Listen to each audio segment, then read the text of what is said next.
Assalomu alaykum kanalimiz obunachilari. Buxorolik Alijon akamizga ikki kampirlik nabor tayyorlab berdik. Biri akamga edi, biri o'zimga edi. Tayyorlab bering ko'radi. Xo'p, bularga tayyorlab berdik. Bu naborda akalar 4 ta pichoq bor, bitta chopqi, bitta bolta, bitta egov bor. Buni ko'rsatib o'taman pichoqlarni.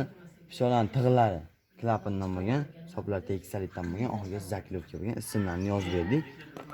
Cho'qqisi ham klapandan bo'lgan, mana ismlarini yozib berdik. Bu teri silishga pichog'imiz akalar, bunisi bo'g'izlashi, bunisi go'sht maydalagani pichog'imiz. Boltamiz ham quyma bolta.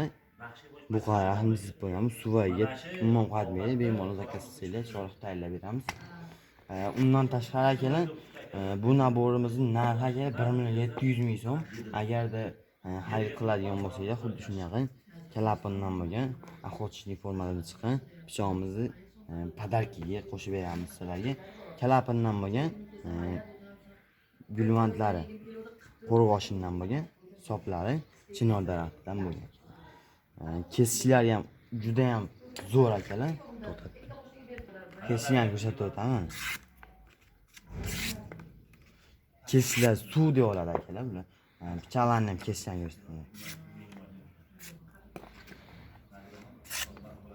Umuman zanglamaydi pichoqlarimiz akalar, qoraymaydi. Chopqisini ham kesishni ko'rsatib o'taman. Chopqisi ham juda ham kes kerak. Kimga xuddi shu turdagi pichoqlar kerak, bemalol olib chiqasiz. O'zbekiston munosabatlaridan nomzod like bosib olishni pastga nimalar qoldirib qo'yaman. YouTube kanalimiz obunachilari 5 dona охотничий formada chiqqan ov pichoqlarimiz. Buni gulvantlar latundan bo'ladi. Tig'lari klapandan, soplari 2 xil nabor qilib terilgan. Stabilka, keyin suvaydan bo'lgan bunisi. Kallasini sher akalar. Buniki akalar, bu ham stabilka, tig'lar klapan, ichki tog' ichkisining kallasi. Bular xudo xolasa akalar, latunni ham aytlari qo'lda izi chiqmaydi, qoraymaydi akalar. Bemalol ishlataverasizlar akalar.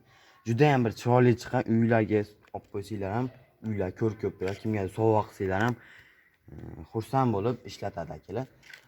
Keyin bular akalar Toshkentga ketyapti. Avazbek akamiz zakaz qilganlar. 5 ta aka-uka ekan. Hammasiga aka-ukalarimga sovg'a qilaman dedi. Xudo xolis chiroyli qilib chiqarib berdik. Akalar, buni narxi, pichoqning o'zini narxi akalar 650 ming so'm. Qutisi bilan xarid qilsanglar 700 ming so'mga qilib beramiz. Undan keyin akalar, uyga ishlatgani mana abo'yin pachinidan bo'lgan akalar, qo'y so'ygani uyga ishlatishga bo'laveradi. Xuddi shundan zakaz qilsanglar, shuni sizlarga podarkaga qilib beramiz akalar. Buni xinlari ham bor, shu xinga shunday solamiz. Qo'yamiz akalar, olib ketaverasizlar akalar. Agarda chetga olib ketadigan bo'lsanglar ham dokumentlari bor, dokumentlari bilan qilib beramiz. Xudo xolasa chiroyli ishlaman, kesishlari ham juda ham keskin. Bu sunerga emas aka, bemalol ishlataverasizlar, kesishlari ham ko'ryapsizlar. Juda ham keskin. Xudo xolasa akalar, birovni sharmanda qilmaydigan ishlarimiz. Kimga kerak bo'lsa, pastki nomerlarga qo'yib chiqarasizlar. O'zbekiston dastlabki xizmatlarimiz bor. Like bosib olishni unutmanglar.